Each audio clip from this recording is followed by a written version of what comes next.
There are places in this world where being locked up is the least of your problems. Places where the guards are the predators, where the walls sweat disease, where riots leave dozens dead in a single night, and where some prisoners have reportedly eaten the dead just to stay alive. These are 20 prisons that make you question what punishment even means anymore.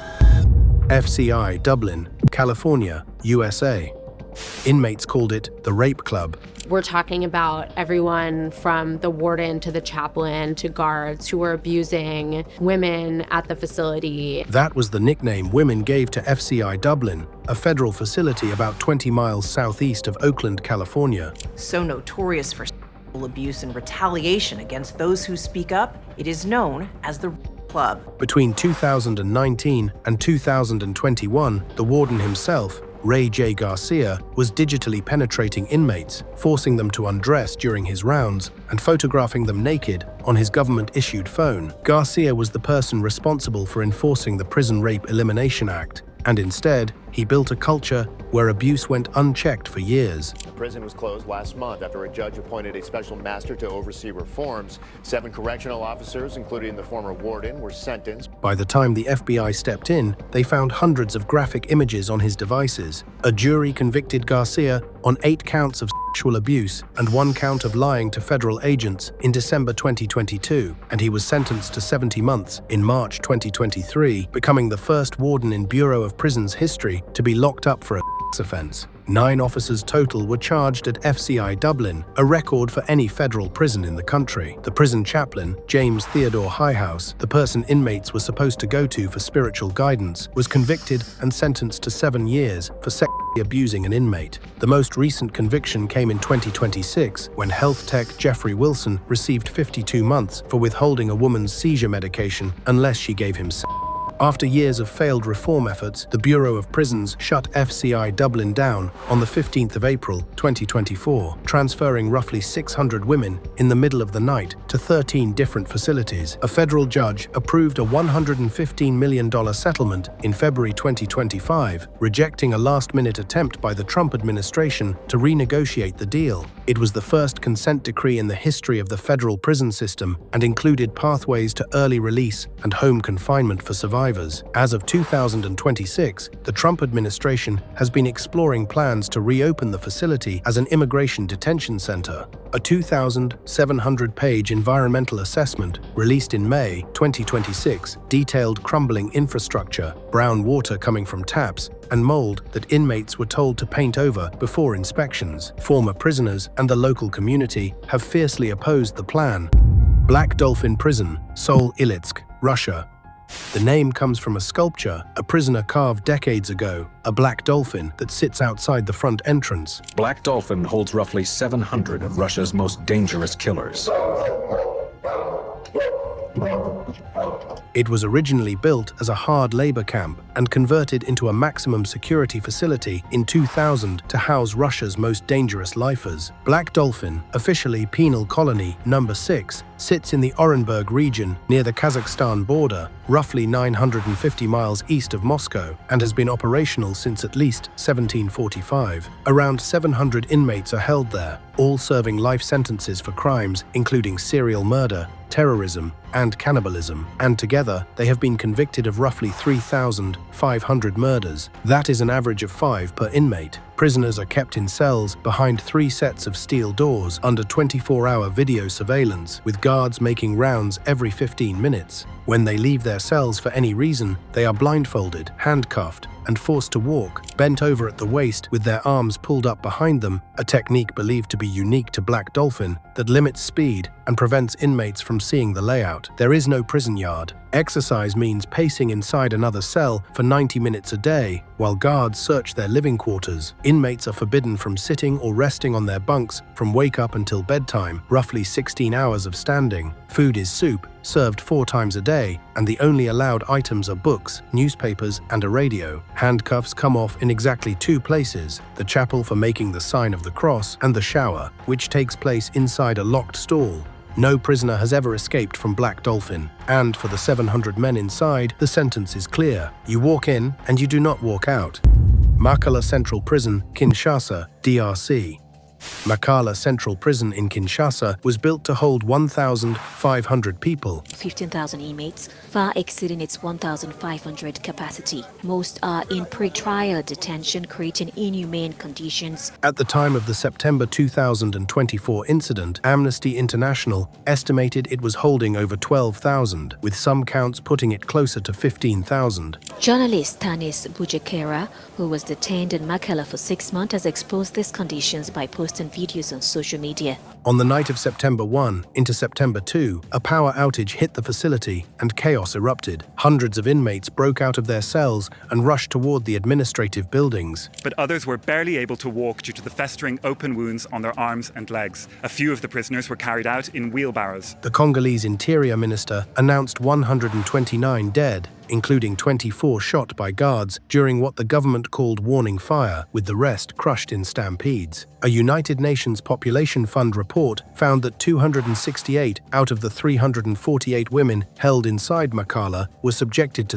sexual violence that night. Nearly 80% of the female population and 17 of those survivors were younger than 19. The administrative buildings, the prison registry, the infirmary, and the food storage were all destroyed by fire, making it nearly impossible to even identify who had been held there. One prisoner told Human Rights Watch that inside Makala, it is not guards or police who provide security, it is the prisoners themselves. This was not even the first mass breakout at this facility. In 2017, an attack by a religious sect helped more than 4,000 prisoners escape from the same compound, and most of the people held inside were not even serving sentences. They were awaiting trial in a country where cases drag on for years. Residents near the prison reported hearing gunfire for several hours that night, and security vehicles were later seen removing bodies from the compound.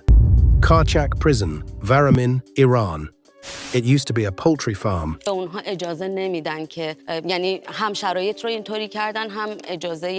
is the building the Iranian government converted into what rights groups now call the worst women's prison in the country. Karchak sits along the Varamin highway east of Tehran and holds women convicted of everything from drug offenses to so-called crimes like improper veiling or opposing the regime.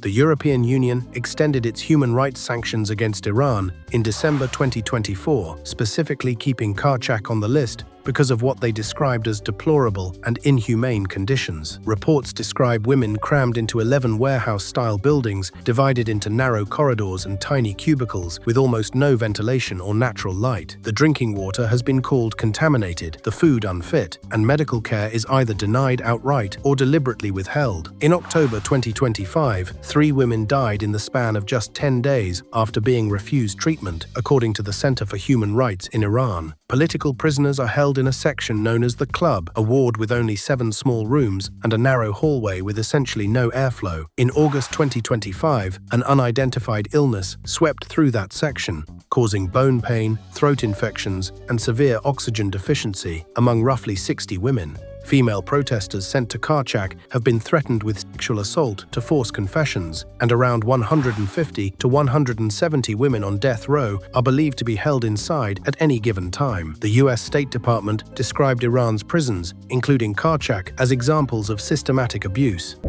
Cephas, Tamara, Honduras. On the morning of the 20th of June, 2023, members of the Barrio 18 gang broke out of their cells inside the Cephas women's prison near Tamara, about 30 miles northwest of Tegucigalpa. Aerial images of the Women's Center for Social Adaptation, CFAS, prison in Tamara. They had guns, machetes, and grenades that had somehow been smuggled past the guards. Their targets were women affiliated with the rival MS-13. Relatives of inmates of a women's prison in Tamara, Honduras, wait desperately for information about their loved ones. They sprayed them with gunfire, hacked at them with blades, and then locked the surviving victims inside their cells, doused the rooms with flammable liquid, and set them on fire.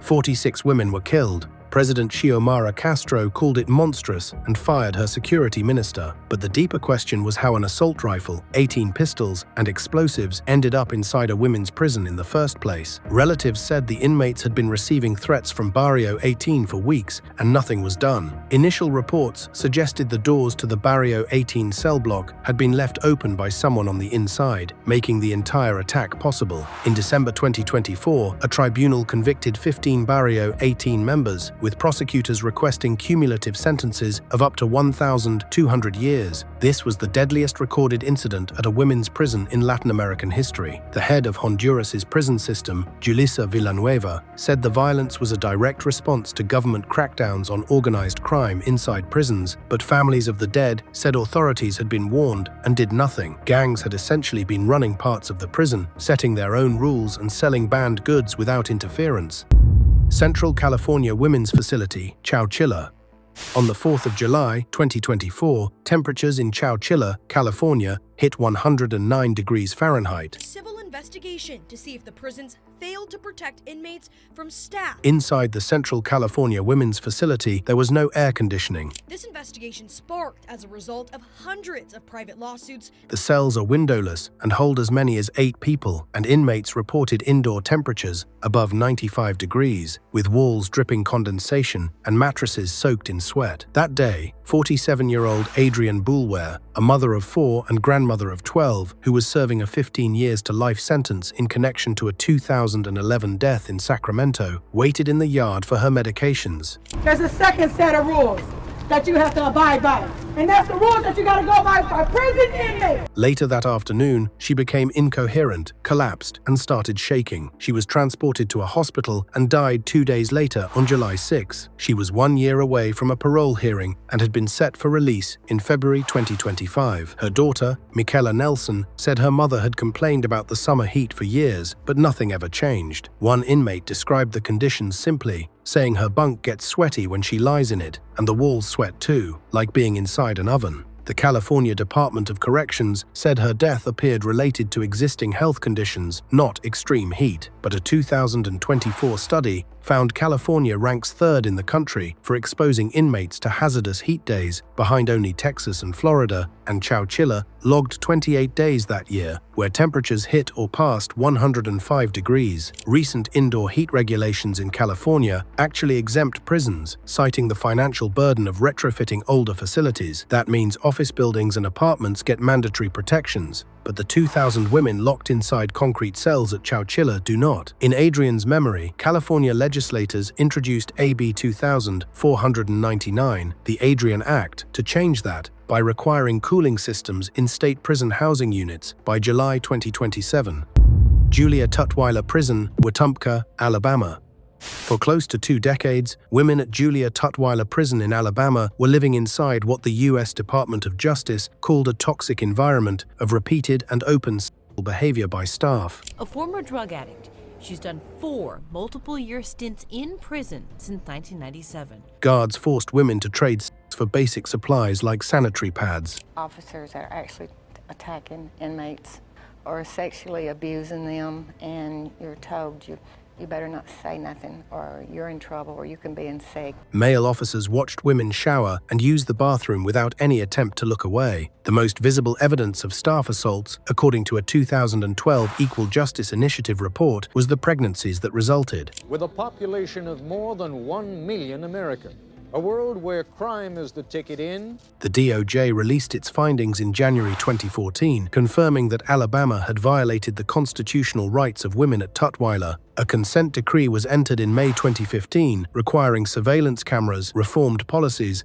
and protections for LGBTQ inmates. It took nearly a decade of court-appointed monitoring, but by 2024, Tutwiler was found in compliance with all 44 requirements. And then, just 4 days ago, on the 23rd of July, 2026, a federal judge officially dismissed the entire case with prejudice, ending all federal oversight. But it is worth noting that before the case closed, the DOJ flagged concerns about chronic understaffing and a substantiated rape allegation against a prison supervisor from January 2025. The court oversight is gone now, but whether the culture has truly changed remains an open question. Santa Martha, Acatitla, Mexico City. Behind the barbed wire walls of Santa Marta Acatitla in southeast Mexico City, around 50 children live alongside their incarcerated mothers at any given time. De los 12 que contempla su condena por homicidio.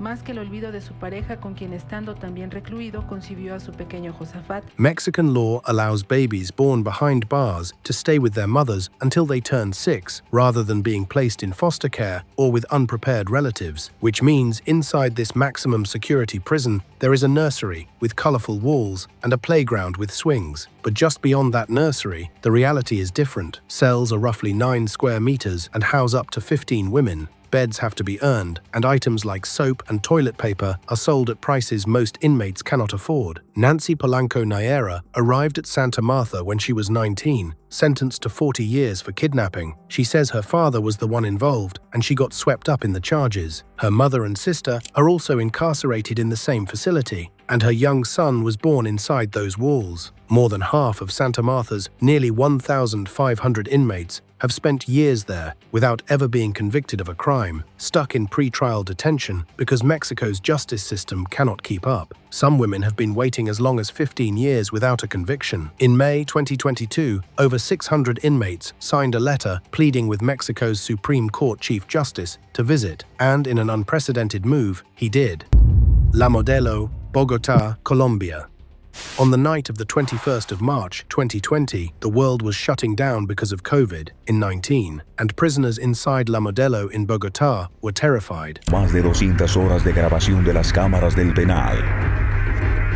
Evidencias de un mortal enfrentamiento. The prison was over 50% beyond capacity, with inmates sleeping in shifts because there was not enough floor space.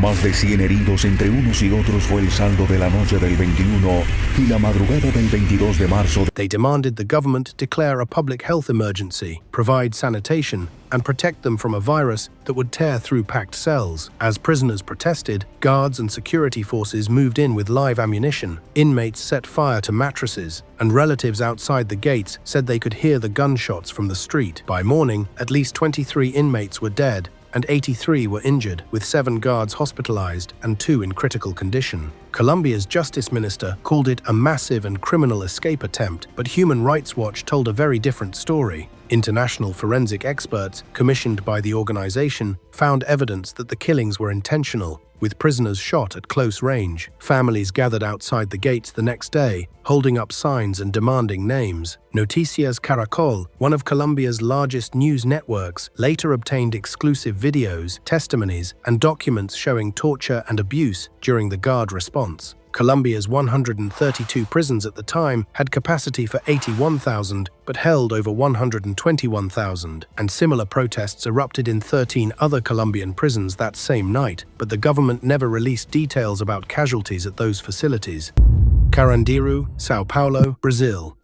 On the 2nd of October 1992, a fight between 2 inmates over exercise space in cell block 9 of the Carandiru detention center spiraled into a riot. Meia hora de repressão policial e 111 presos mortos. Foi o maior massacre da história do sistema. By 2 p.m., prisoners controlled the yard, but no hostages were taken and no escape attempts were made. Then, military police under Colonel Uberatan Guimarães stormed in and fired over 500 rounds. Eyewitnesses testified that prisoners were shot execution-style as they hid behind mattresses. Forensic evidence showed at least 90% of the 111 inmates killed died from gunshot wounds to the head and neck, and many were kneeling or lying down when they were hit. 87 prisoners were wounded, but not a single police officer died. Colonel Guimarães was convicted in 2001 and sentenced to 632 years, but an appeals court overturned the ruling in 2006, and he was found shot dead in his apartment later that year under suspicious circumstances. Across 4 separate trials that stretched into 2014, a total of 73 police officers were convicted for their roles in the massacre. Carandiru held nearly 10,000 inmates at the time, roughly double its capacity, and was the largest prison in Latin America. The prison was demolished in December 2002, 10 years after the massacre, and the site became a public park. Colonel Guimarães' warden was also killed a year before the colonel, and the powerful 1st Capital Command prison gang, which formed as a direct response to the Carandiru massacre, carried out coordinated attacks across São Paulo in 2006 that left more than 200 people dead. A massacre inside a prison created something far more dangerous outside of one. Gitarama Prison, Rwanda. After the 1994 genocide, Rwanda's justice system faced something no system was built to handle. Il est 10 heures dans la prison de Muhanga, ancienne prison de Gitarama. Gitarama Prison, built to hold roughly 400 people, was packed with an estimated 7,000 inmates at its worst, and some accounts from the mid-1990s put the number closer to 50,000. Les uns sont dans la cuisine pour préparer à manger, les autres prient ou s'adonnent aux métiers divers. Luzigama Emmanuel. Men stood packed together in roofless concrete cells, 4 per square meter, sleeping in shifts because there was no room to lie down. Some slept standing up, others in the open latrines, soaked in human waste because that was the only space left. There was no sewer system, and inmates waded through their own filth every day, while the warders showed little interest in what happened inside the cells they were supposed to supervise. Brigitte Troyon of the International Committee of the Red Cross said 6 people were dying in Gitarama every single day. Disease was everywhere, and food was so scarce that reports emerged of inmates eating the bodies of those who died. That claim was extraordinary and never fully verified, but it was serious enough that a former Rwandan interior minister publicly denied it. The commander at the time, Lieutenant Colonel Charles Kayonga, admitted that some of the prisoners held there were possibly innocent. Rwanda eventually revived the Gacaca courts, a traditional community justice system, to help reduce overcrowding and provide accountability. The prison has since been renamed Muhanga Prison, and conditions have improved, but its past remains one of the darkest chapters in the history of incarceration anywhere on Earth. Pollsmoor Prison, Cape Town, South Africa. Nelson Mandela was held in Pollsmoor from 1982 to 1988 and once described it as a place with a modern face but a primitive heart. The group aims to combat crime both inside and outside the prison. In the past, this was the period where we had a problem with Decades later, that description still holds. Built in 1964 for 4,336 inmates, Pollsmoor has regularly held over 7,000, with cells designed for 20 people, crammed with 50 or even 60. Which cells have cell phones, and we go to those cells and we recover those cell phones. Men sleep on concrete floors, sharing lice-covered blankets, and the tuberculosis transmission rate inside was measured at 90% per year by Professor Robin Wood of the Desmond Tutu HIV Center, who called the prison a breeding ground for the disease. In 2012, former inmate Dudley Lee took the government to the Constitutional Court after contracting TB during 4 years of pre-trial detention, and he won. Lee had been held awaiting trial on fraud charges, was never convicted, and walked out with scarred lungs, no family, and no business left. The court ruled the Department of Correctional Services could be held responsible because it had ignored its own regulations. In 2015, a rat-borne disease outbreak forced the evacuation of around 4,000 inmates and killed at least 1 prisoner. Gang control runs deep,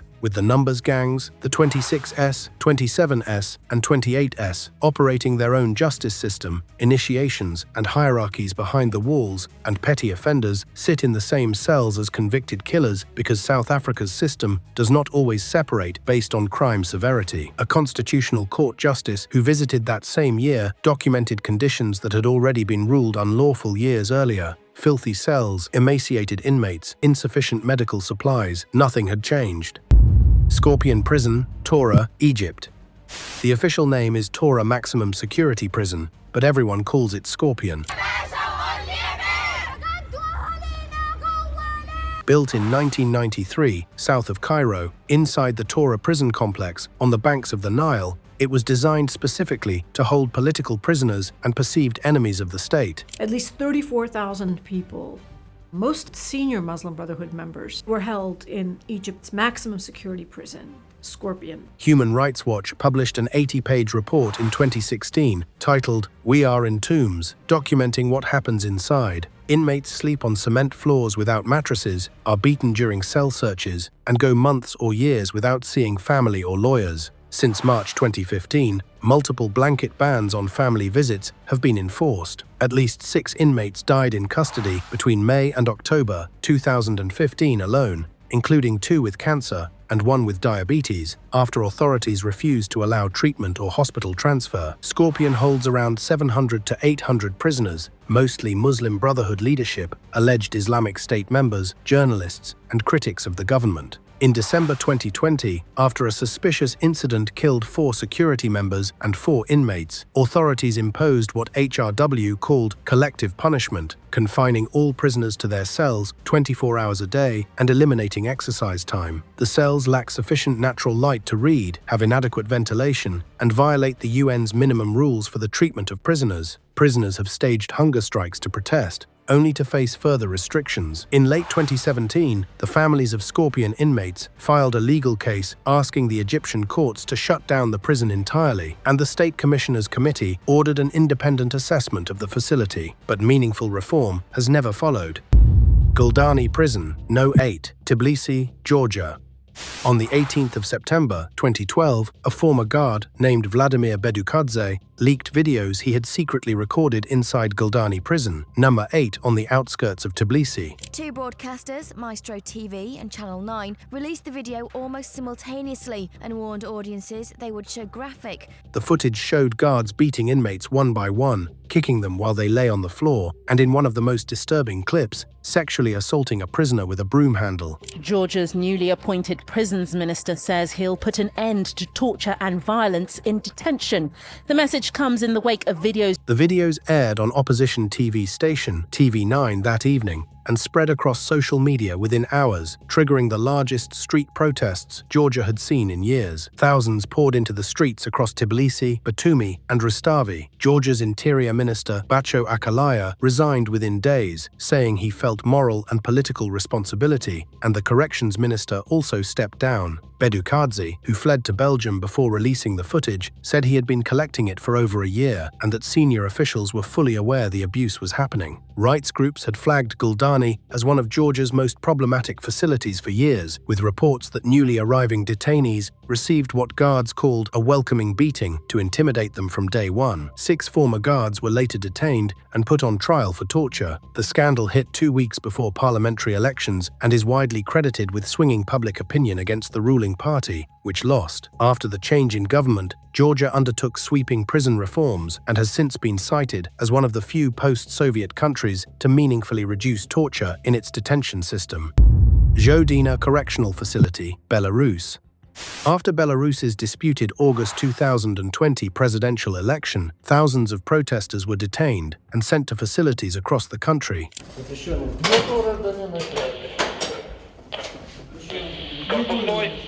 Zhodina Prison, No. 8, located about 30 miles northeast of Minsk, became one of the most notorious holding centers. Former detainees described being crammed 18 people into a 6-bed cell. Water was deliberately shut off for hours, and when it came through, it was ice cold. Simeon Bukin, a gymnast and Cirque du Soleil artist arrested during the protests, described spending 15 days in those conditions. Women reported being denied basic hygiene products entirely, with guards handing out single cotton pads per day instead of proper sanitary supplies. One former political prisoner named Volha Klaskuskaya spent 30 consecutive days in solitary confinement and was not given a hairbrush the entire time. UN mechanisms have reported cruel, inhuman, and degrading treatment in women's correctional colonies, particularly affecting women convicted in connection to the 2020 protests. Tactics included forced stress positions, sleep deprivation through constant bright lights and blaring music, and threats of violence. Human Rights Watch documented electric shocks, broken bones, cracked teeth, and kidney damage among detainees. President Lukashenko justified the crackdown by claiming police were responding to aggression, while his deputy visited holding facilities and told reporters no detainees had complained of mistreatment. Former detainees described being forced to lie in dirt, strip naked, and endure hours of beatings, while officers asked them if they still wanted changes. Santa Monica de Chorrillos, Lima, Peru. At Santa Monica de Chorrillos in Lima, the rules strip away more than just freedom.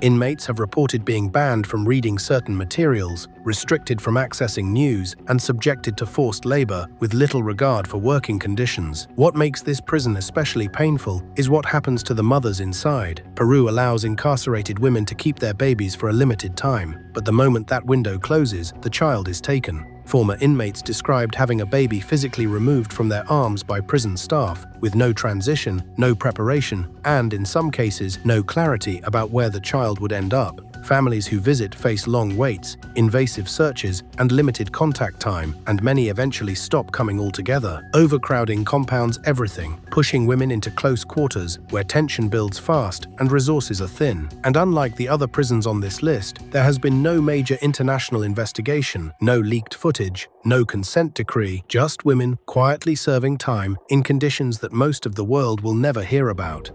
Evin Prison, Tehran, Iran.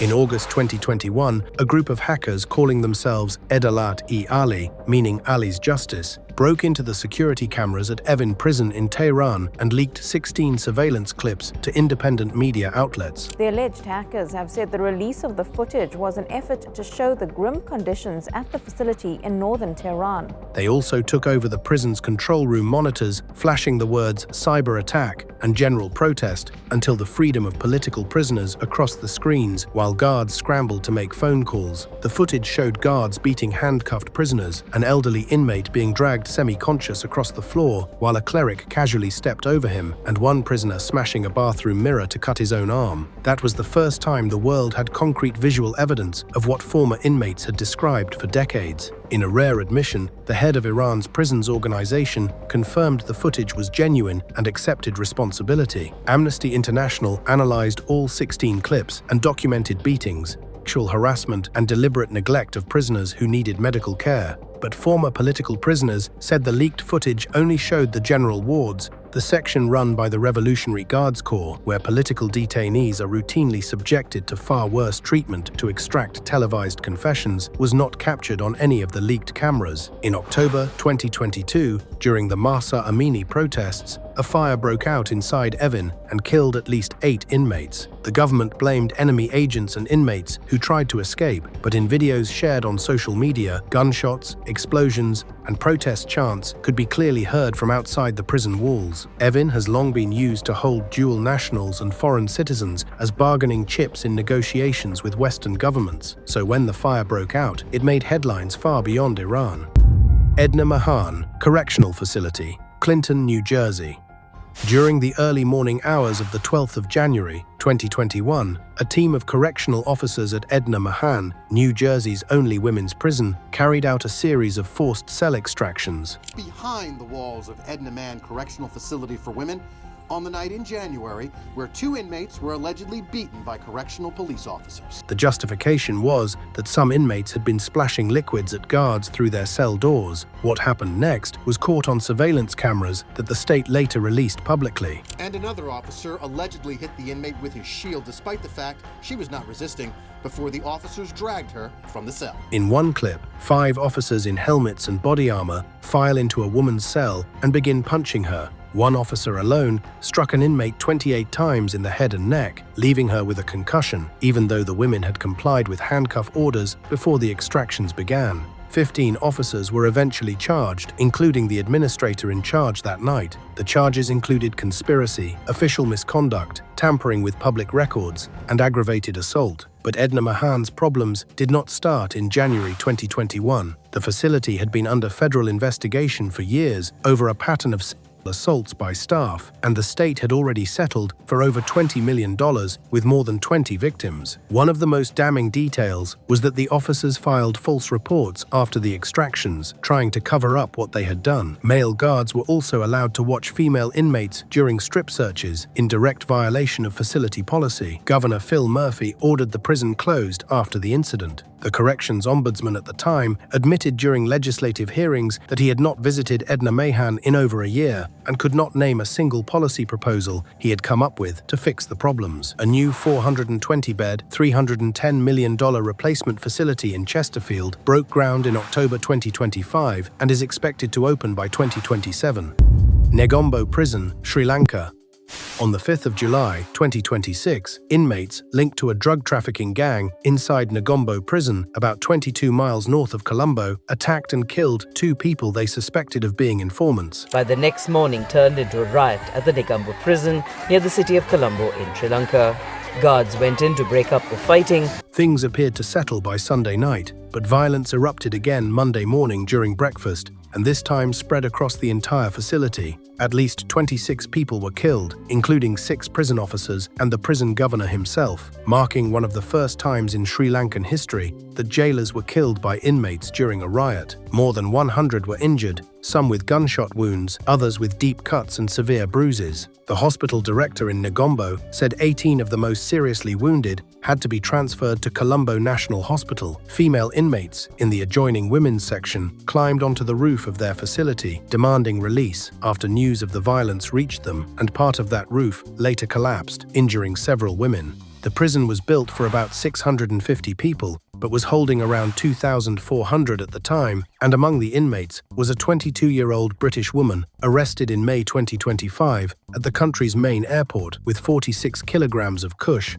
though prison officials said no foreign prisoners were caught up in the violence. Since the current government took office in 2024, it has been cracking down on drug trafficking inside prisons, installing scanners and CCTV, and taking action against over 1,000 corrupt police officers, which means the riot was partly a violent pushback from the criminal networks that had been operating freely for years. 2 inmates transferred to other prisons after the riot died within days under circumstances human rights groups called suspicious, with authorities claiming sudden illness. The UN called on Sri Lanka to ensure accountability, and the country's 26 prisons, with a total capacity of 18,800, currently hold nearly 41,000 people. El Buen Pastor, Bogotá, Colombia. On the 11th of April 2017, a 22-year-old personal trainer from Adelaide, Australia, named Cassandra Sainsbury, walked through El Dorado International Airport in Bogotá, carrying a suitcase full of what she said were headphones she had bought as gifts. Ciudad con cerca de 9 millones de habitantes. En este lugar, la cárcel del Buen Pastor viven alrededor de 2,400. An X-ray machine told a very different story. Inside those packages were 5.8 kilograms of cocaine, roughly 13 pounds, stashed inside 18 pairs of headphones. She was arrested on the spot, boarding a flight to London, and sent straight to El Buen Pastor, Colombia's largest women's prison. Por lo general, uno mismo se da la vida. Si uno no se mete con las internas, pues nadie se mete con uno. Cassie, as the Australian tabloids called her, changed her story multiple times. First, she claimed innocence, then said a man named Angelo had forced her to carry the drugs after threatening her family. She eventually pleaded guilty and received a 6-year sentence with a fine of nearly $100,000, a massive reduction from the 30 years she would have faced at trial. Her lawyer said that with good behavior, she could be released in as little as 2 years and placed under house arrest before that. El Buen Pastor houses drug traffickers, political prisoners, paramilitary fighters, and women convicted of murder. Former inmates described early clashes, overcrowded conditions, and a world where soap and toilet paper are treated like currency. Cassie eventually settled into a routine, teaching English to other inmates and studying Spanish, but her lawyer said the hardest part was the isolation. On visiting days, when other women had family walk through the gates, Cassie had no one. Emma Urdinola Henao, niece of the late drug lord Ivan Urdinola of the Norte del Valle cartel, one of the most powerful trafficking organizations in Colombian history, was also held at El Buen Pastor.